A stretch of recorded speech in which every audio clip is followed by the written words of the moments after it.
తాకట్టులో ఉన్న మీ బంగారాన్ని విడిపించి అదే రోజు ఉన్న ఆన్లైన్ రేటుకే మేము కొంటాము. Ganesh gold buyers. మా నంబర్ 9160556916.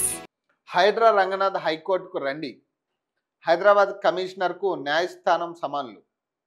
వ్యక్తిగతంగా హాజరు కావాలంటూ ఆదేశం. కోర్టు ధిక్కరణ పిటిషన్పై ఉత్తర్వులు జారీ. తామిచ్చిన మధ్యంతర ఉత్తర్వులు ఉల్లంఘించినందుకు కోర్టు ధిక్కరణ కింద ఎందుకు చర్యలు తీసుకోరాదో చెప్పాలని హైడ్రా కమిషనర్ రంగనాథ్ను హైకోర్టు ఆదేశించింది. హైదరాబాద్ నగరంలోని బతుకమ్మ కుంట పరిధిలో ఓ ప్రైవేట్ స్థల వివాదంపై యథాతథిగా కొనసాగించాలని తమ ఆదేశాలను ధిక్కరించిన కేసులో నోటీసులు జారీ చేసింది. నవంబర్ 27న జరిగే విచారణకు వ్యక్తిగతంగా హాజరై వివరణ తెలపాలంటూ యథాతథిస్థితిని కొనసాగించాలని, స్థలాన్ని ఏ విధంగానూ మార్పులు చేయరాదని జూన్ 12న హైకోర్టు ఆదేశాలు జారీ చేసింది. ఈ ఉత్తర్వులను ఉల్లంఘించిన హైడ్రా కమిషనర్ రంగనాథ్పై కోర్టు ధిక్కరణ కింద చర్యలు తీసుకోవాలని కోరుతూ సుదర్శన్ రెడ్డి దాఖలు చేసిన పిటిషన్ను justice Moushumi Bhattacharya, justice B R Madhusudan రావుతో కూడిన ధర్మాసనం శుక్రవారం వివరించింది. పిటిషనర్ సమర్పించిన ఫోటోలను పరిశీలిస్తే కోర్టు మధ్యంతర ఉత్తర్వులు జారీ చేసిన జూన్ 12 నుంచి అక్టోబర్ 5 వరకు పనులు చేపట్టి ఆ స్థలం రూపురేఖలు మార్చినట్టు తెలుస్తున్నదని తెలిపింది. బతుకమ్మ కుంటను హైడ్రా అభివృద్ధి చేసినట్టు అక్టోబర్ 5న నెలకొల్పిన శిలాఫలకం స్పష్టం చేస్తుందని తెలిపారు. బతుకమ్మ కుంటను ప్రైవేట్ ఏజెన్సీలు, contractors and private limited design చేయగా ఎన్పిఆర్ ఇన్ఫ్రాస్ట్రక్చర్ నిర్మాణం చేపట్టినట్టు ఉందని పేర్కొన్నారు. కోర్టు ధిక్కరణకు పాల్పడిన వారి వ్యక్తిగత హాజరుకు సంబంధించిన ఇదే హైకోర్టు గతంలో మార్గదర్శకాలు జారీ చేసినప్పటికీ ప్రస్తుతం కేసులో వాస్తవాలను పరిశీలించిన తర్వాత మినహాయింపు ఇవ్వలేమని తేల్చి చెప్పింది. కోర్టు ధిక్కరణ కింద ఎందుకు చర్యలు తీసుకోరాదో వ్యక్తిగతంగా హాజరై వివరణ ఇవ్వాలని నోటీసులు జారీ చేసి విచారణకు 25కు వాయిదా వేసింది. వాళ్ళు ఏదైనా చేస్తారు ఇప్పుడు కూలగొట్టుడు అంటే ఈజీ, కానీ ఇప్పుడు నిర్మించిన దాని మీద కూలగొట్టుడు అంటే వెళ్ళి పేదవాళ్ళు ఇల్లు కూలగొట్టడం అంటే ఈజీ, కానీ పెద్దవాళ్ళంటే వదిలేస్తారు. పెద్దవాళ్ళకి ఛాన్సులు ఉంటాయి, బోనస్లు ఉంటాయి, రకరకాలు ఉంటాయి. పెద్దవాళ్ళకైతే పేదవాడైతే ఎల్లుడు కూలగొట్టుడేగా. ముందు రోజు సాయంత్రం వెళ్తారు, చూస్తారు, తర్వాత రోజు తెల్లవారుజామునే కూలగొడతారు.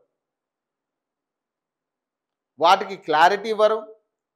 ఇప్పటివరకు ఎక్కడా కూడా రంగనాథ్ గారు కోర్టుకి వర్చువల్గా తప్పితే డైరెక్ట్గా వెళ్ళి ఎక్కడా కూడా విచారణలో పాల్గొనలే. ఇప్పుడు కోర్టు ఏం చెప్తా ఉంది, బతుకమ్మ కుంట అనే ఏరియాలో ఆల్రెడీ కోర్టు మీకు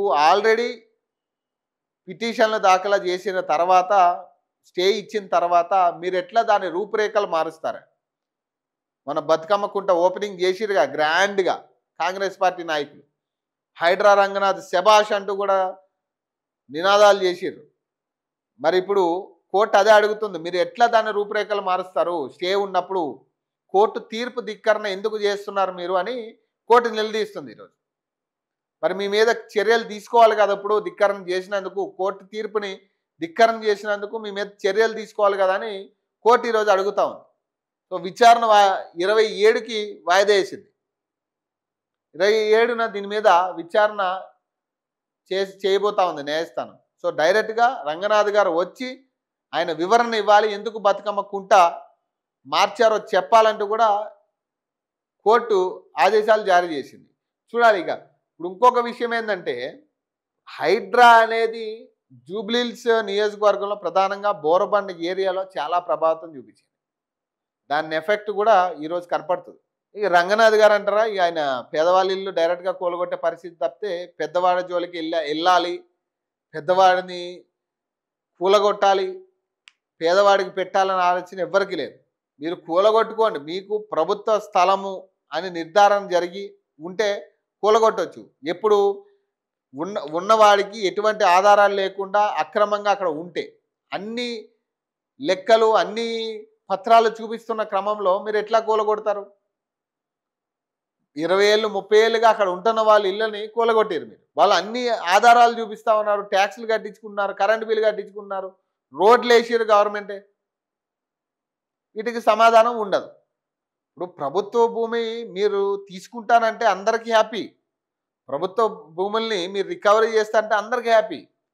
కానీ పేదవాడిని కొడుతున్నప్పుడు వాడి దగ్గర అన్ని ఆధారాలు ఉన్నాయి, వాడికి ఏదైనా ఆల్టర్నేటివ్ మనం చూపించాలి. ఇప్పుడు వాడి దగ్గర ఆధారాలు ఉన్నాయి, వాడు కొనుక్కున్నాడు ఆ స్థలం, గవర్నమెంట్ వాడికి ట్యాక్సులు కట్టించుకుంటుంది, గవర్నమెంట్ వాడికి నాలా బిల్లు కడుతున్నాడు, రోడ్ ట్యాక్సులు కడుతున్నాం, రోడ్లు వేస్తున్నాం, వాడికి కరెంట్ ఇస్తున్నాం, కరెంటు బిల్లు కట్టించుకుంటున్నాం మనం గవర్నమెంట్ నుంచి. మరి అలాంటప్పుడు వాడికి ఏదైనా ఆల్టర్నేటివ్ చూపించాలి. అదే వెలతో ఇప్పుడు అక్కడ ఏదైతే రేటు ఉందో దాన్ని బట్టి వాడికి ఇంకొక చాట ఇల్లు కేటాయించాలి, గవర్నమెంట్ తరపు నుంచి భూమి కేటాయించాలి. అది లేకుండా డైరెక్ట్ వెళ్ళి కూలగొడితే వాడు రోడ్డును పడితే ఏడుగు పోవాలి, వాడు ఏడుగు పోవాలి. మీరు తీసుకునే టైం కూడా ఇవ్వట్లేదు కదా వాడికి. ఖచ్చితంగా దీని మీద గట్టి తీర్పులే రాబోతా ఉన్నాయి కోర్టు నుంచి.